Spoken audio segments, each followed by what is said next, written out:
We hear so many instances of things like digital arrest, and Indians are not really conscious of how dangerous it is to not be mindful of their data. Awareness is always going to be critical because this is a consent-based legislation, so which means that if it is established or proved that you have provided consent for your data to be used in a particular way, then there's very little that you can do about it. I lived in the United States about 15-20 years ago, and I found it very interesting that they actually had a shredder in their home.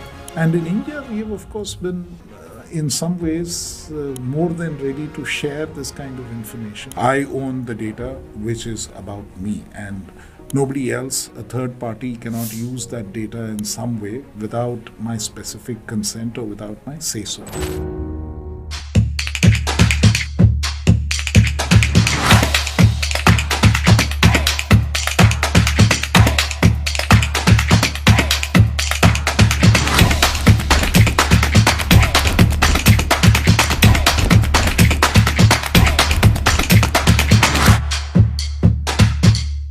Digital Personal Data Protection Act is a landmark legislation in the history of Indian digital governance.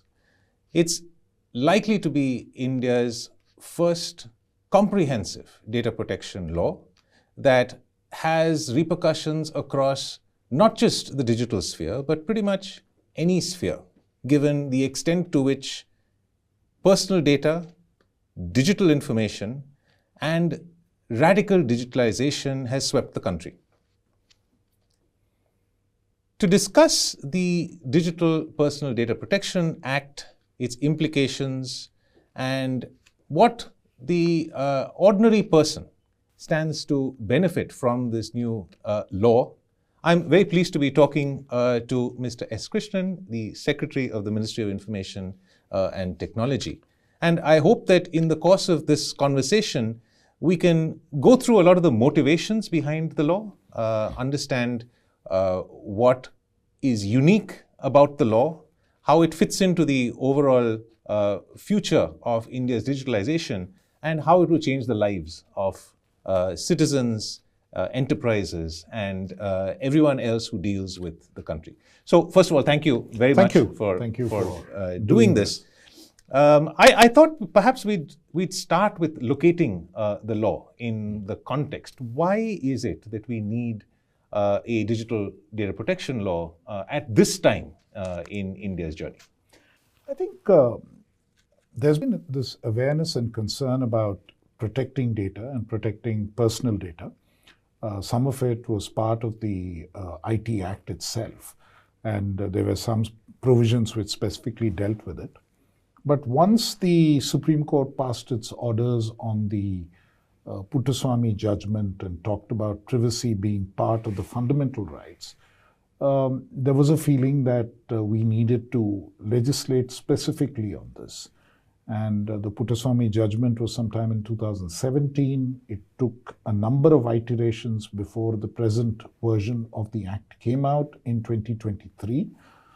And I think in a number of ways, this particular act, and as you yourself pointed out, there's so much of digital data which is sloshing around, so much of information about individuals which is all over the place, and there is no regulatory framework or there's no framework on how this data gets in there, how it gets out, who uses it in what form. None of those are governed by any set of law or rules.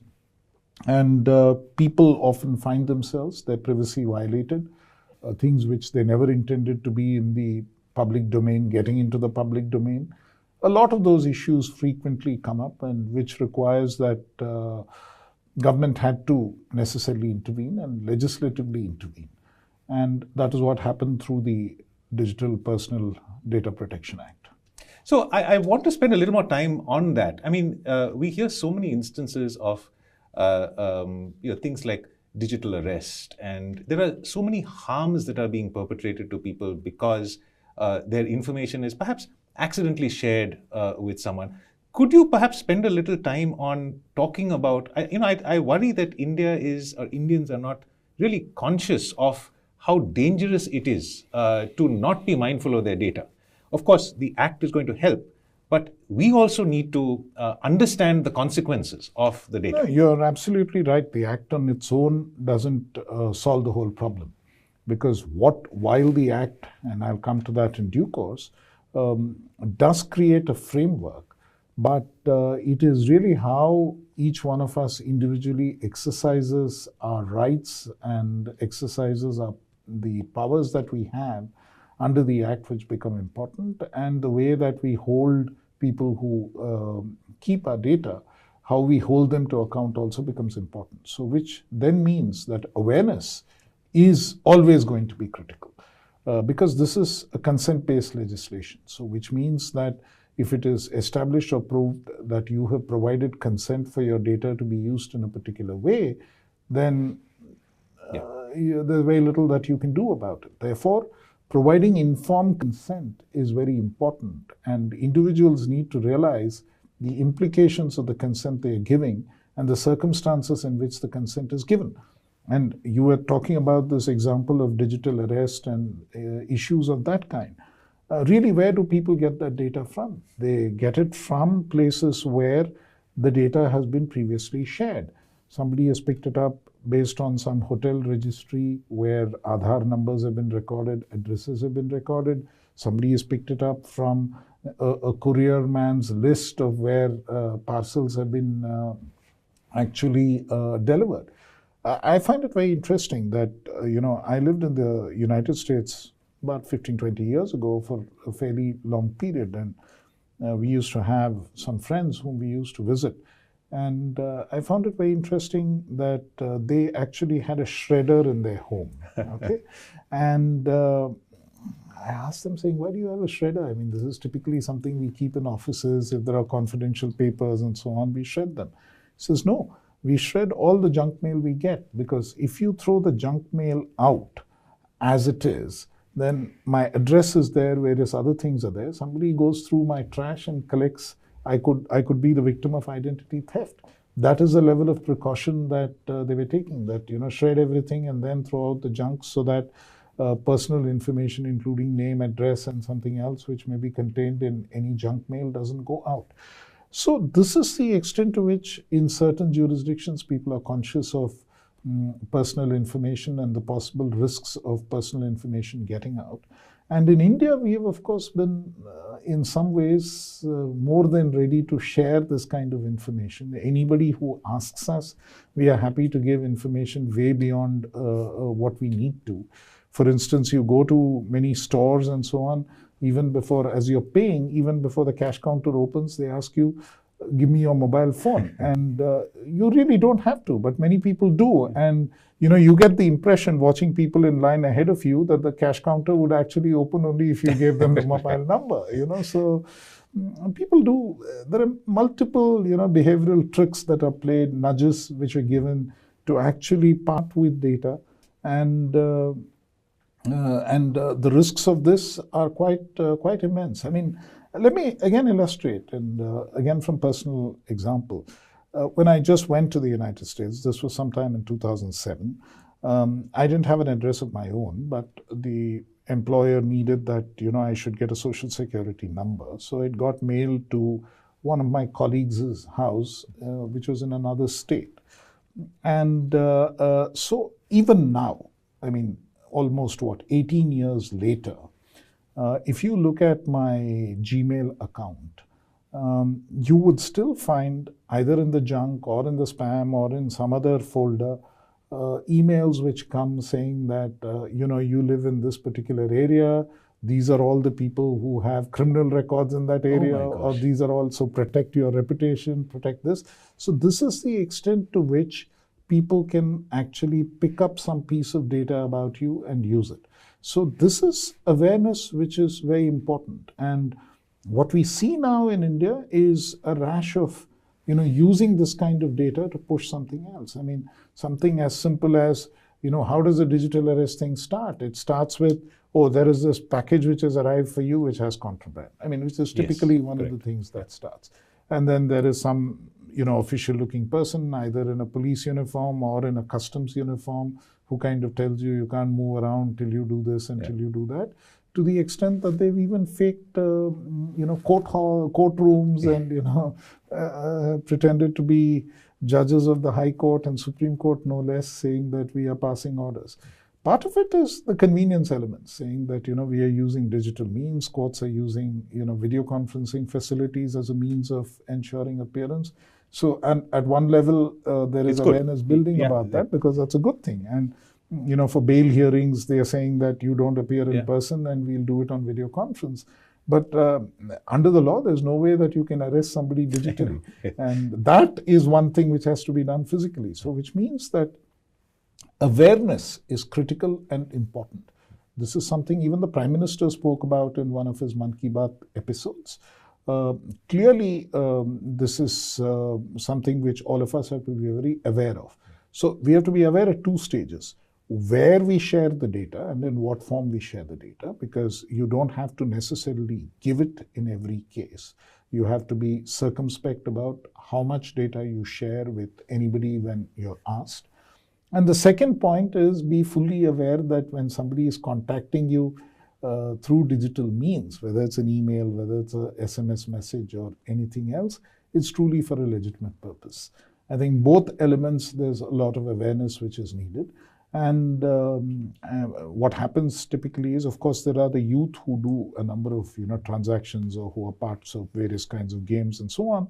But for the older people, sometimes also it's a matter of great anxiety, and also they tend to, they probably, retirees and others tend to have some money or some wealth, and it's sometimes easier to tell them that this is how it works and why don't you. So that kind of awareness and protection against crime is a different aspect. But it all begins with having shared the data at some location or in some form, and that data being used for illegitimate purposes. And that's partly what the Act tries to fix. And I think your insight of 18 years ago this happened in the US, in a sense, India has lagged behind that. Because 18 years ago, we were not having this kind of consequence of putting our trash in, our address in the trash. But it's caught up with us because India is radically digitized. And so, in a sense, we are seeing an explosion of these sorts of things that we were perhaps protected from for all of this while. So, as you said, I think let's leave digital arrest because that's a consequence, and let's just go to the source of it. If we could just go into now the mechanics of the law. How has the law been designed, and how is it supposed to work? And I think obviously we're not here to do a lecture to people on everything in the law, but there is some nomenclature in the beginning of the Act that is important to understand. We've got terms that perhaps in our conversation also we'll use, and perhaps you should get it out of the way that everyone understands what it is. So we have this concept of a data principal, a data fiduciary, and a data processor. And I think perhaps if we can just understand what exactly, and these are also unusual terms because in most other laws around the world, we call it data subject, data controller, but we have chosen this idea of data principal, data fiduciary, and data processor. If you can explain what they are, who would be some examples that would really help? I think fundamentally what the Indian law attempts to do, the DPDP Act attempts to do, is to actually empower the person to whom or about whom the data itself is. It recognizes the person as a data principal. He owns the data or she owns the data about herself. And this I think is a very empowering concept, that I own the data which is about me, and nobody else, a third party, cannot use that data in some way without my specific consent or without my say-so, which is why we call it also a consent-based law. Almost everything under the law has to happen with consent. So that is one. Data principal is the person about whom the data is, and that personally identifiable data is clearly recognized to be that individual's data about whom, over which he has control and over which he has agency. So that is, I think, a critical point, and it's a very important construct that we need to understand. And whoever she entrusts the data to is then the data fiduciary, because then they have a fiduciary responsibility of holding that data in trust and not to do something with that data beyond what has been consented to, beyond what the data principal has said you can use the data for, or beyond those legitimate purposes, you don't use the data. And you also undertake to safeguard the data so that even accidentally it is not lost, or due to carelessness, it doesn't go somewhere else. I think that again is a very important principle, that the person to whom the data has been given is responsible to make sure that they really take care of the data in the way that it's intended to. So instances which often happen of, just selling a list of addresses, names and addresses, or selling a list of these will not happen. I mean, it's very interesting, and these are things which need to be addressed. About a year or so ago, we have a little trust, and we registered the trust. And then when we had to open a bank account for the trust, we had to go to the NGO Darpan portal and open it, which is run by MeitY, NIC, on behalf of NITI Aayog. Now, yes, there is access to that because that's a visible thing. So the NGO Darpan portal, we registered this NGO. The minute we did it, what happened is, of course, some of it is data in the public domain, and we have to recognize that if you are registering a public trust or a public organization, it needs to be. But it's commercially valuable to somebody. Right. So I had banks emailing me saying, we find that you opened this.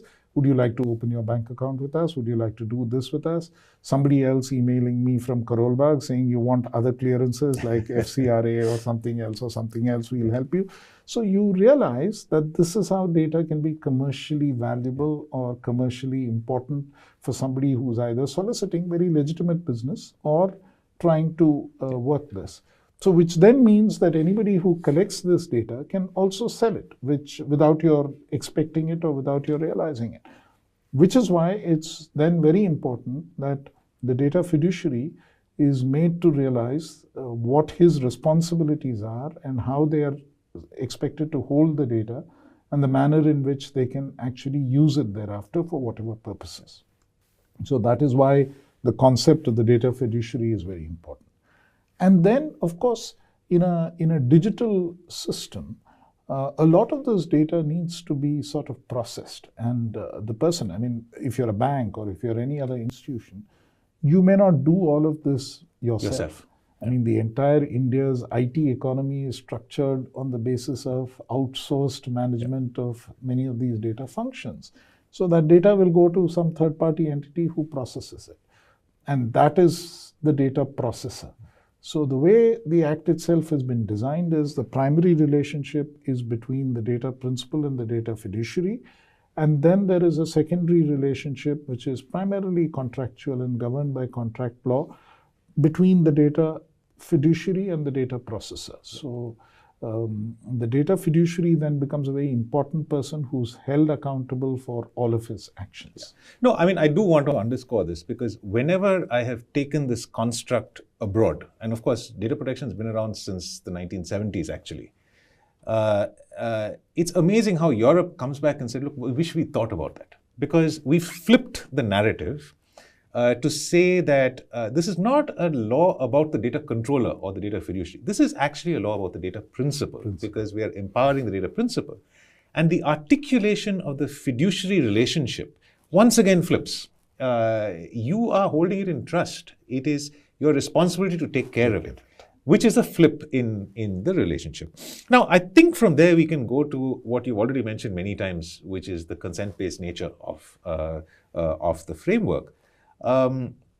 What's the mechanics of the collection of data and the processing of data under the Act? I think intuitively we know that I need to exert agency over what you do about my data, but how do we implement the mechanics of it? I think fundamentally the issue is that data has to be, under most circumstances, voluntarily given for a set of services. When I approach somebody saying that these are the services I require of you, whether it is a bank to open a bank account or some other entity, then I share the data voluntarily. But then the person who's taking the data from me needs to specify what he's going to use the data for, the purpose for which the data is going to be used. And the second part of it is that he's also going to limit the total amount of data that he's going to take from me just for the purposes for which he's intending to use it. So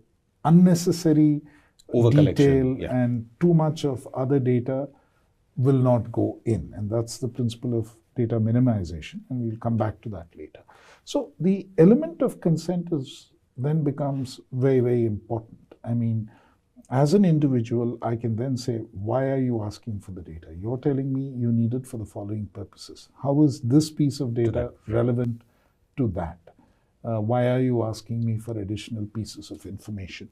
I think that is something which, that is a way in which the agency can really be exercised.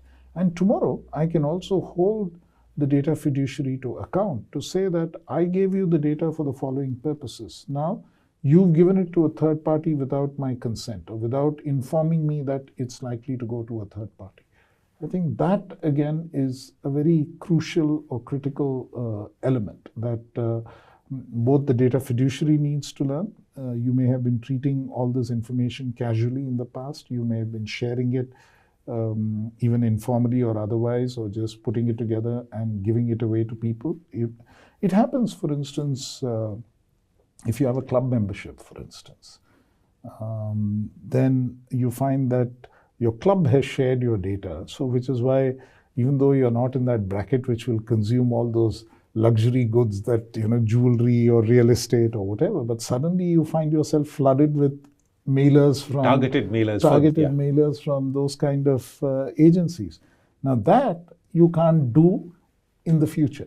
So to get back to your example of when you opened the NGO, you had opened it for the purposes of getting that registration.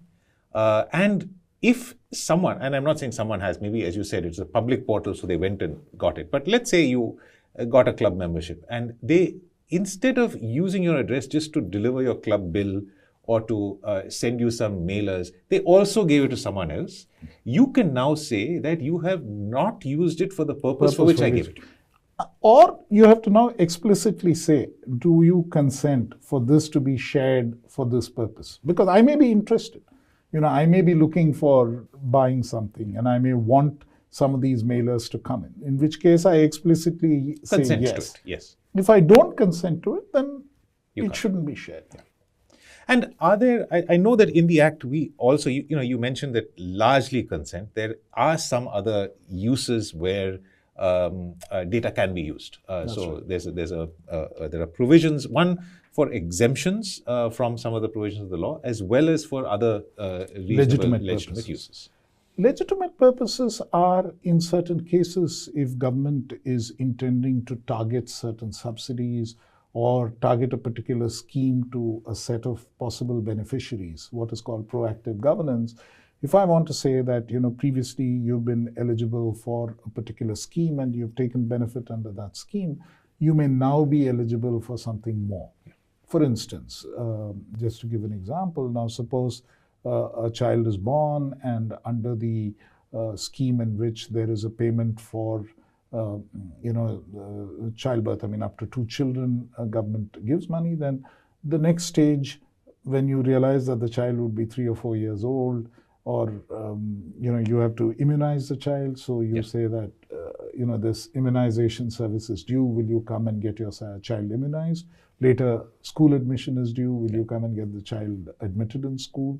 Likewise, for some family which is, say, or later on scholarships. So those kind of purposes where there could be actually a benefit to the family and there's a public purpose, larger public purpose being served, those are some legitimate purposes. Likewise, emergency medical care is something where it is needed.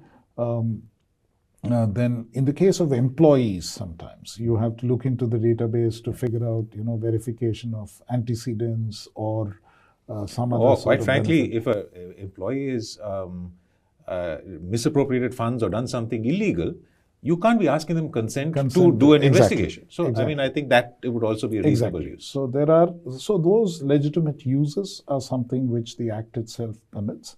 And then, of course, for security and other reasons, there are some agencies which are exempt from the ambit of the Act itself. And then just to now dig a little deeper. So I think we've said that the basis is consent. There are some other principles that you also mentioned in passing, but I think we should get into it in a little more detail. This comes from this whole concept that you said earlier on, which is we should not over-collect information. We should only collect as much information as is required. And those principles, three of which you mentioned, are purpose specification, data minimization, and retention restrictions. Essentially, what is the purpose for which you're using it? What is the minimum amount of data that you need to collect for that purpose? And what is the minimum amount of time that you need to keep it for? Can you spend a little more time on this? Because I think, as you've already mentioned, we are not used to this in the country. And data fiduciaries who have been behaving in a particular way up to now need to fundamentally change the way they think and act because of these principles. And perhaps if you can just explain that, it will be useful to the businesses that are listening. I think that's very important because, the purpose for which you're collecting the information is something which the data principal needs to be informed of. Because if she wants to give the information and is aware that these are the additional add-ons, well and good. Yeah. If she doesn't want to be bothered by it later, then you shouldn't. Yeah. For instance, I was giving you this example of when you're paying a bill, they ask you for your mobile number. Now, they never tell you why. Right? Yes. It is basically intended to sell you offers later, yes.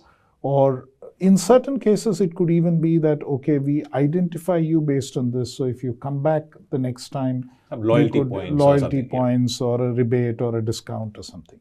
Now, I may be interested in that. If I'm interested in that, I will say, yes, please put my number in. But if I say no, then, okay, it's a one-off transaction and I want to get out of this, so I don't want to see any more of this. That is something which I think is important. Now, they have to realize that explicit consent is important and that process needs to be brought in. And the individual sharing the data principal also needs to be aware that when they're asking you for additional data, there's actually a purpose. Other purposes. And, we tend also sometimes to imagine that somebody in authority or seeming position of authority, or there's some unevenness in the power equation, you just assume that you have to do whatever the other person asks, or you have to just comply. And I don't think that's necessary. That is what I think is truly empowering, saying the data belongs to you, and unless it is really needed for a purpose, it should not be asked. And a lot of it is taken way beyond what is really needed. Additional fields are collected, additional information is collected, which may not be necessary at all. So that's as far as the purpose specification is important, because and also what you would use it for afterwards. If you're going to use it, if like in the club example, if you intend to sell that as a data set to various other retailers who are sort of looking for targeted advertising of some of their products, you must say it up front. You must say it up front, saying if you are willing to share this. I mean, for instance, you subscribe for, say, some of these online subscriptions, magazines, or then they ask you, saying, do you want to be sent the following mailers? Or do you want us to share this data with our affiliated organizations who may send you mailers? Only if you tick that, then you get it. If you don't tick it, I mean, they do it probably also as some sort of enlightened self-interest, because they realize that their customers who are paying quite a bit don't want to be irritated or bugged by a lot of this, and it may go against them. But I think that is an essential principle which is important, saying if I'm interested, I will ask for it. If I'm not interested, I will not. And I should have that option of saying no, and I should be told the purpose for which it's being taken. So just to get to the point of the cashier who asked for your mobile number, now, usually they just ask for the mobile number. They don't say what the purpose is. Exactly. If they say one step further to say the purpose is loyalty points, but then they use it to sell you some other product, that would not be acceptable. That would not be. So then you'll have to say, list out and say all of these reasons. I may also give it to my affiliated organization. I may also give it to somebody else. Or I may also send you offers tomorrow of or information about a product I'm buying, that there's a discount on a line of shoes or clothes that you bought last time. So that's the purpose specification. Then the second is data minimization, which also you briefly mentioned. We perhaps are giving more information than we should. Absolutely. More information than is necessary in various situations. And I think it's very important that what data gets collected from an individual is minimized to what is needed for that set of circumstances. I think that's been fairly well done in the case of the Aadhaar legislation. Absolutely, yeah. What is critically needed is what is collected, and the number of fields are very limited. 4 fields, 2 optional fields, basic minimum. Basic minimum. And there should be no reason why we want to or more data should be collected than beyond what is needed. So I think that is a important principle. And in every situation, based on the kind of interaction you're going to have with that particular data fiduciary, only that much data. Yeah. Now, if you go to a bank, and with the bank, all that you're wanting to do is open a savings bank account, then the kind of data they need from you is limited. Where your address and your identity and, the way the money comes in. And you continue banking, they don't need anything beyond that. On the other hand, I go back and say either give me an overdraft or give me a facility for a loan or a personal loan, then more information would be needed, and that would be purpose specific. I go and say, look, my son has an education loan, so, support that, then, there could be more information. So I think each one needs to be based on the purpose and minimized for meeting that particular requirement. I think that mindset is also important. And I think that also leads to greater efficiency, even in businesses. You won't unnecessarily collect data. Yeah, I think businesses are of the view right now, we'll collect as much data as we can. And I think that is a fundamental shift that we have to do. So. And I think the last one is retention. And I find India is actually quite remarkable in its law in that we are actually saying that after a particular point in time, you have to delete the data if it has not been touched. I know this is going to come out in details in the rules, but there is a provision which says, around the world, they say you must only retain the data for as long as is required. But we go one step further and say that, look, at some point in time, you will have to delete the data or make it inaccessible. Once again saying, I see it in three axes. First is purpose. So you must only collect for the purpose. Within the purpose, you must only collect as much as is needed for the purpose. There could be many more you could collect, but only the minimum needed. And then retention is even what you've collected, you can't keep forever. You have to keep for a period of time. So this is a very powerful shift in the way in which we need to be thinking about data. This is what people often say is the right to be forgotten. Yeah. And as an individual, if my data is not getting used beyond a particular point, then it should get deleted. Yeah. And especially when it's used for various commercial purposes and so on, I think, and if I've not ordered, I'm on this delivery app and I have not ordered for, say, a period of 1 year or 2 years or whatever is that period we may specify, then it should just it should drop off from that database. Why should it continue to be retained there? It was probably a one-off transaction. You kept it for some more time for convenience and so on to identify who's the person and where to track them. But if I have not ordered again, or for some reason I have not found it useful, it should drop off the database at the end of that period. So that is, I think, the principle of retention, saying don't retain it beyond the period that you actually need it. And there's a legitimate requirement as to why you need to keep the data. So this is all the obligations on the data fiduciary. But this is of no use if the data principal does not have rights. So it's detailed in some amount of detail in the law. So if you could just take us through what rights I as a data principal have. You've mentioned some of them already. The right to query. You have used my data for the purpose. Can you show whether it's the purpose? Yeah. Can you go through some of the rights that are available to data I think there are about 5 or 6 rights which the data principal has. Like you said, you can ask saying, what have you done with my data? Where is it stored? Is it safe? You can ask saying, right to ask for a deletion. Yeah. saying that you've used it for long enough, now get rid of it. So the consequence of the data retention obligation is the right to delete after the retention is over. After the requirement is over. So all of these rights are specified in the Act and explicitly provided to the data principals, saying that they can actually exercise them. And which is all the reason why awareness is so important. That this is an act where significant obligations are cast on the data fiduciaries.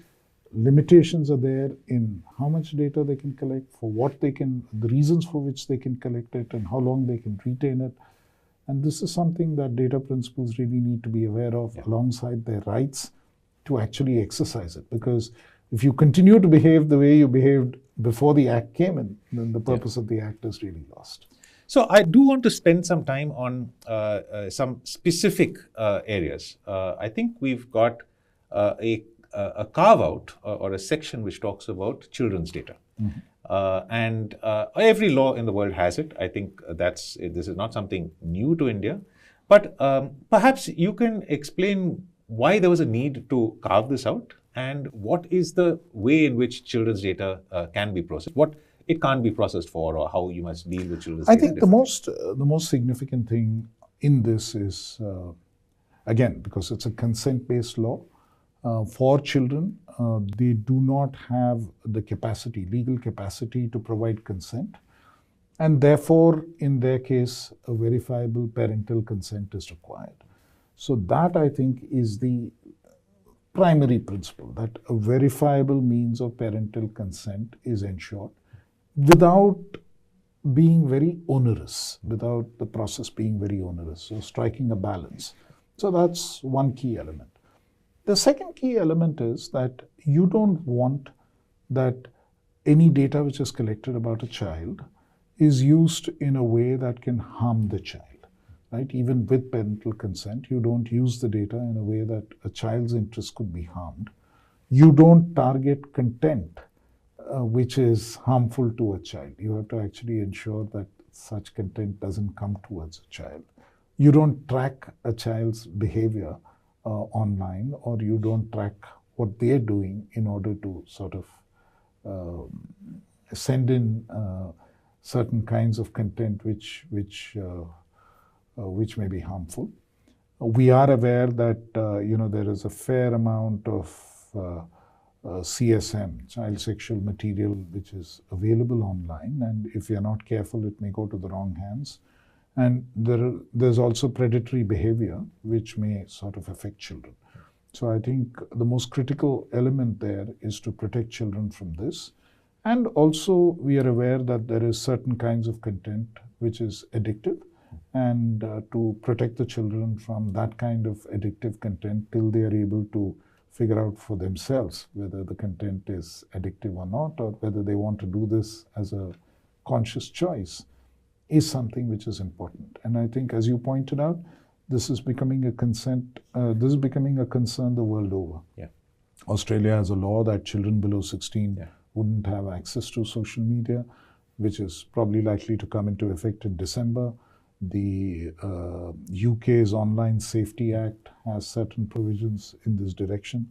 So I think everywhere there's concern about how children's behavior on social media, especially in teenage, is becoming an area of a lot of concern. So if you could, in the way you've done for all the others, if I was a data fiduciary, how would I have to change the way in which I design my site when there's a potential that I could be getting access to children users, or if I'm actually targeting children, targeting in the sense that I'm a manufacturer of toys and I want to sell some toys to children or something like that. And also from a parent's perspective, how do I as a parent now have a responsibility with regard to my child's access to internet or digital things? What does the Act, what tools do they give? I think right now we've tried to keep it a little simple, and this is something which will evolve. And what we are being told, and we are trying to make it as technological as possible so that we avoid too much of disruption. And again, even with youth, I think they've gotten used over these past several years for certain kinds of access. In many Indian families, it's probably students and school children and others who are much more savvy with various devices than their parents themselves are. That is the reality we live in. So allowing for that balance of reality, the basic responsibility of the data fiduciary is to ensure that the person whom they are interacting with is an adult and is capable of giving consent. So one part of it is declaration. And in the declaration, the child has to, or the person has to say that I am a child. In the minute they say that I'm below the age of 18, then there's a need for a verifiable parental consent. So somebody has to come in and say, okay, I'm the parent and this is my child and I permit. So I think many people, and it's important to allow for that kind of recognition, many people will fall into that bracket and will not sort of lie on this. Of course, all of us have done this in terms of, try to pretend to be 18 years old to go and watch a movie which is meant for adults or something.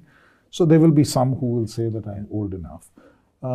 If they do, then I think we've required, the Act itself requires technological means by which the entity can try and find out. And we understand that there are ways in which they can identify whether the behavior is like that of a child or not.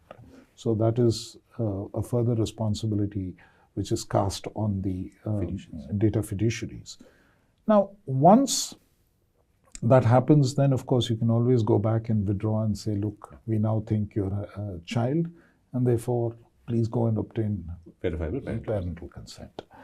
Now, if parental consent in the form that it needs to be given, it's fundamentally on the parent, and there are multiple ways in which this can be done. And it could be based on some database which the data fiduciary already has. If the parent already has an account on a particular social media or something, then based on that you can establish that I'm an adult and this is the way it goes forward. Now, it's very difficult in all cases to figure out that it's actually the parent. I mean, it's like somebody else signing the report card when the child takes it back. So there could be certain instances of that. But I think we have to strike a balance there again between making a law which will sort of, in the process of verifying this, and given the principle of data minimization, in the process of attempting to verify this, you collect a lot more data about the child and the parent than you really need to. So we strike that balance in the Act in terms of there are certain things we take as declarations and certain things which they are required to give. But there's always an obligation cast that the data fiduciary has to have technological means to keep looking at this to make sure that he is dealing with people who have given valid consent. Yeah, who are either above the age of 18 or if they're below that, there is a verifiable parental consent to allow that. And I guess parents also need to be aware that they have to exercise this responsibility carefully. And I guess a lot of this is about awareness. I think many data fiduciaries have big legal teams and others who can actually help them meet all the requirements of the law so that they're not found wanting. But on the data principles side, it's one person against the world. And for them, awareness is very important. And I think one important thing which happened, and in a way we are glad that the process of consultation, because I know that there's been some unhappiness saying the whole process has taken so long, it's a 23 Act, the rules came out in 25. So why did you people take so long?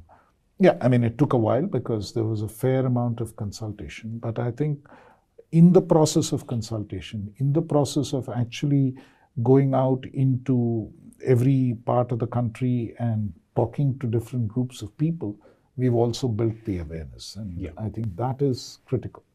And people knowing about it, media has written about it.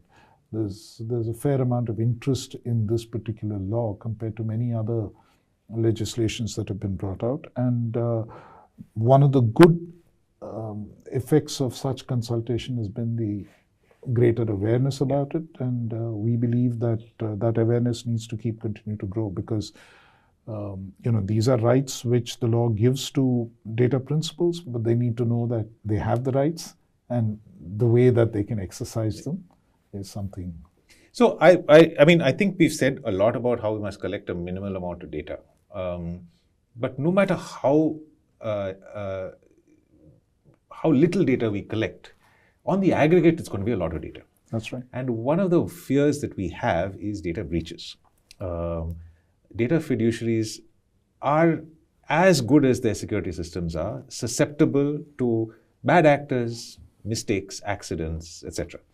And there's a regime within the Act which talks about what needs to be done for a data breach. That's right. If you could speak a little bit about that, because of course we already have regimes for notification under certain and various other things that companies have to follow. But this is different because this is very much about personal data, whereas that is more about the fact that there was a breach. And the personal data affects individuals, affects data principals, affects perhaps their children. So how do we think about that, and what is the mechanism that data fiduciaries will have to comply? I think the law requires, and this is an important feature, the law requires that the person whose data has been leaked or person whose data has been breached should be intimated as quickly as possible. I mean, we have not actually set a time frame. As soon as the data fiduciary becomes aware that there's been a breach or some data has been leaked, the individual or the data principal whose data has been leaked needs to be informed that there is a possible breach of data and it's possible that your personal data has gone out.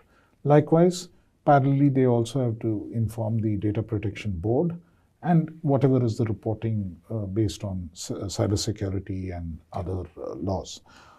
This, we believe, is very, very important because, as you pointed out, it is personal data.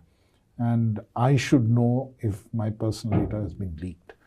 In many of these meetings that we had across, many of the experts and others, they said, look, I mean, this is a very onerous requirement. We may not be aware.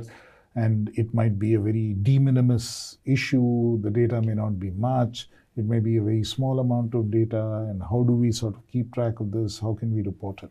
And why should we inform the individual and so on? So I think the only question I ask many of them is that, look, you're also an individual and there's data of yours which is there.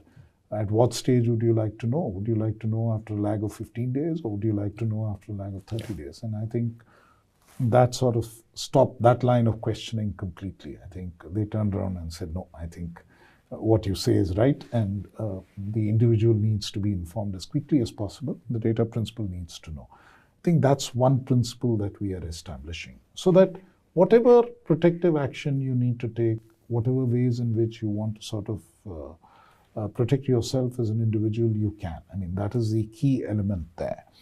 And again, it is something which belongs to you. And if it's lost, then, or if it has been given to somebody in an unauthorized fashion, then you deserve to know. That is the principle that is being exercised. And I think that fortunately has come in for wide acceptance now.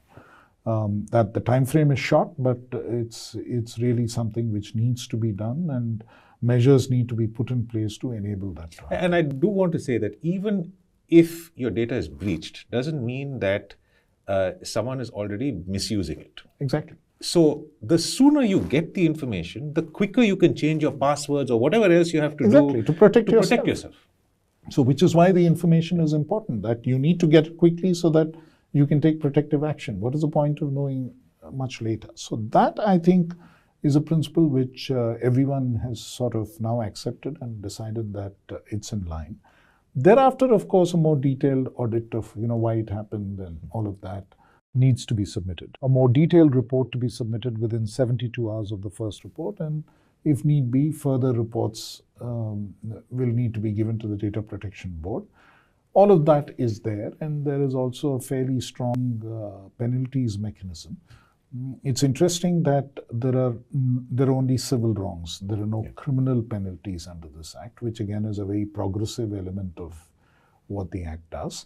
But the civil remedies or the penalties which are imposed are fairly large, and it goes all the way to 250 crores in case of serious data breaches. And what is critical and important is that even government agencies are not exempt from this, because government agencies are also data fiduciaries, yes. and we hold a large amount of data. And this is something that I always tell the agencies which I meet, that you have a lot of data and you have to treat it with due care. Which again brings us to the other point where I think in India a lot more work needs to be done, which is on cybersecurity. Although we have a number of startups and various businesses which are trying to provide various tools of cybersecurity, when you talk to many of these companies, what they tell you is that the Indian market is not very well developed, because people are reluctant to spend money on cybersecurity because they feel that the consequences of breach in cybersecurity is not so crazy. We've always been a country which is very comfortable using pirated software, not wanting to buy licensed editions and so on. So the cybersecurity risks are also quite significant here, and protecting against such risks, I think, also needs to become a way of life. So indirectly, these penalties under the DPDP Act are forcing people to look at cybersecurity issues much more seriously. Yeah. And that hopefully will... Like for a car, you have to get a third-party insurance. I mean, it's just, if you run a business with data, at the very least, you've got to have cybersecurity in absolutely place. In place. And okay, it adds a few costs, but I think in the long run, it pays off. And it pays off for the economy also. So one of the provisions that we went through in this long journey of the data protection law was this concept of data localization. Now, happily, that's not there in the final draft. But there is a provision in the law about cross-border data transfers. Every country has got some sort of cross-border data transfer. I look at Europe and they've got this thing called adequacy, and I keep saying adequacy is like data localization. If you're not adequate, you must localize the data. So why we were getting so much flack about it, I didn't understand. But as it happens, our data protection law has a very benign framework. Could you explain what that is for the data? Part of the logic is that I think there's a fair amount of data which is available in India, and if it is consented and can be used in a number of ways, can be of benefit when analyzed not just in India but elsewhere in the world as well. So I think broadly that is one part of it, that we don't use or analyze our data as much as we need to. We need to build that capacity domestically, but as long as the data gets analyzed, it's not a bad thing. But so that is why we have sort of left that issue open. But as you pointed out, there are some restrictions or some ways in which in certain crucial sectors, the sectoral regulators can restrict. So it has been left to them. Say, if it's financial data or health-related data, there could be some restrictions which are placed in the way that data is treated, especially if you're going to transfer data out of the country. Also, you could, those regulators could also insist that one set of data needs to be maintained in India, which you might need for certain kinds of transactions, which you will need for resilience of, say, the financial system. So payment data already is there. Yeah. So those kind of issues, you will need that a copy of the data needs to be maintained in India. So in a sense, locate a set of data here. What you take out is a different issue, but one set needs to be here. You could eventually sort of, for certain tax-related matters and so on, require that data should be located here. So that is something, that window is left open. And that is left to the sectoral case-by-case decisions, which I think is an appropriate framework, because it leaves enough the window balance, enough window for both. And it's more about data residency, that a set of data needs to reside in India, as opposed to you can't take it out at all. So I think that's broadly the framework in which we have looked at this particular aspect.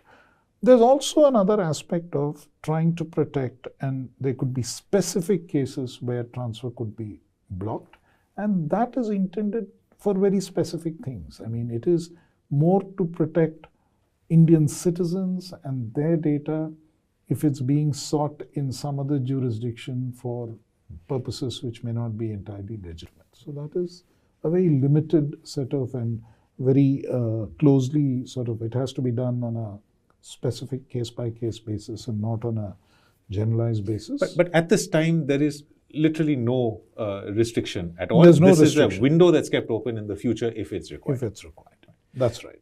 So there's also some features about this law that don't exist anywhere else in the world. And also that perhaps exist for the first time in our law, in Indian law.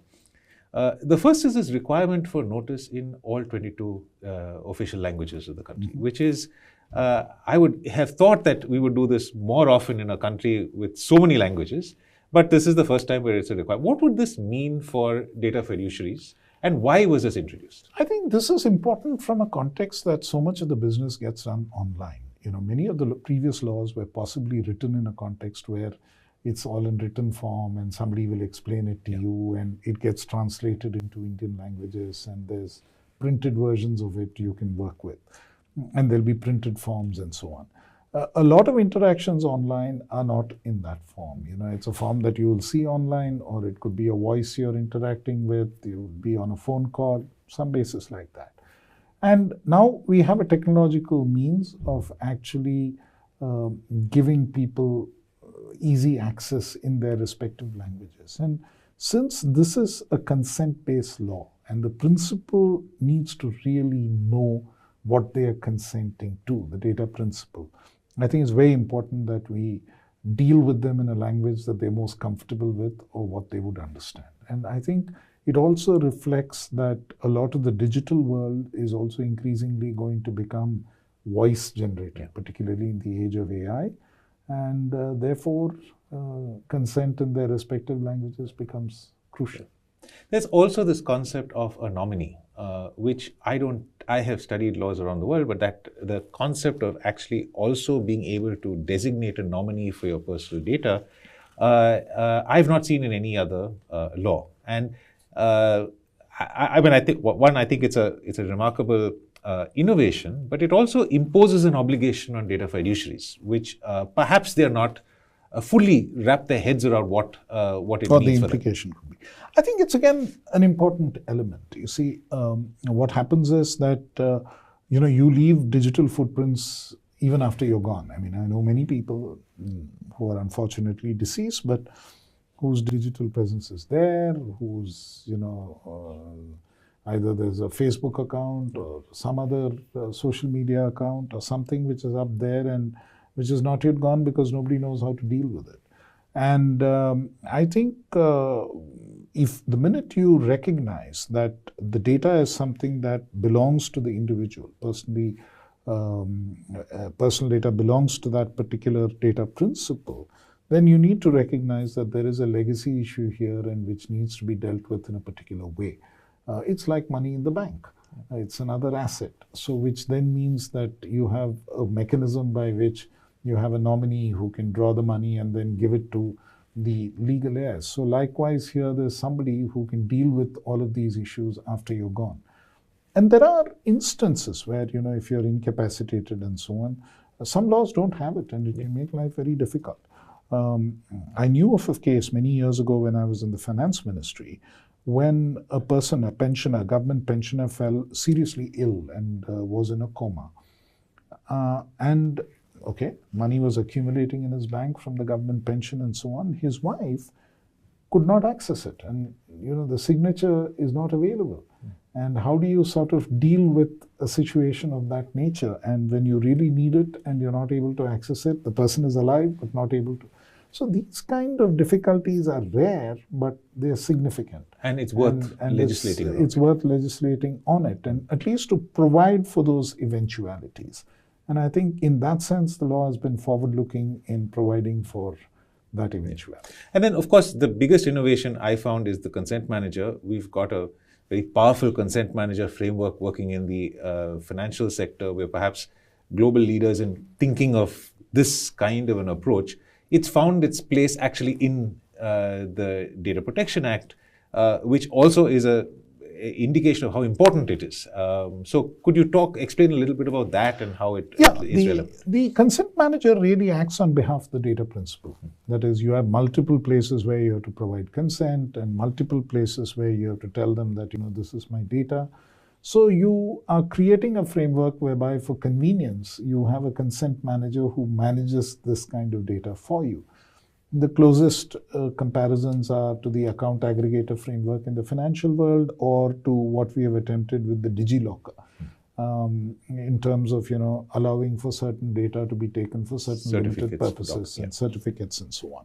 So this is a framework which is, I think people have to think around what the revenue implications of this are, how they will collect revenue in this mechanism, who will pay for the entire establishment. But I find, interestingly enough, companies are already thinking innovatively around this, and they are setting up businesses and practices to support this. So I think it's been a good development, and I'm hoping that we should be able to take it forward. So we've covered pretty much all the actors, lots that is there in the details. But I just wanted to spend the last 2-3 minutes in this conversation to perhaps step back a bit and say, we are close to now this becoming a law for, it's already enacted in Parliament, but now to actually apply it to people. And I just wanted you to perhaps spend the last 2-3 minutes talking about how data fiduciaries should use the time that's left now to get ready for what is going to come, and how data principals, how their lives will change after this. And if you could just start with the first, because we've discussed quite a bit during the conversation about how they have to change the way they think, but just some macro thoughts on... I think the macro thought really is, I think they need to understand that their data is important, their data is significant, and it is an economic resource in somebody else's hand. And you should not part with it lightly. I think that is something that we need to realize. And as a country, we've generally been very compliant and very willing to share. I mean, we are quite happy, and sometimes we even overshare in the social media space, for instance. So I think some understanding of this and some need to be vigilant and careful on how we actually exercise the rights we have to make sure that you're able to enjoy all the protections that the Act itself offers. And the willingness to actually ask the person asking you for data, saying, why do you want it? What is the purpose for which you want it? And what is the link between the purpose and what you're specifically asking for? Which is to sort of emphasize the data minimization principle. I think they need to ingrain that as behavior, and that behavioral change is going to be crucial. That comes from awareness, that comes from the way that they exercise those rights.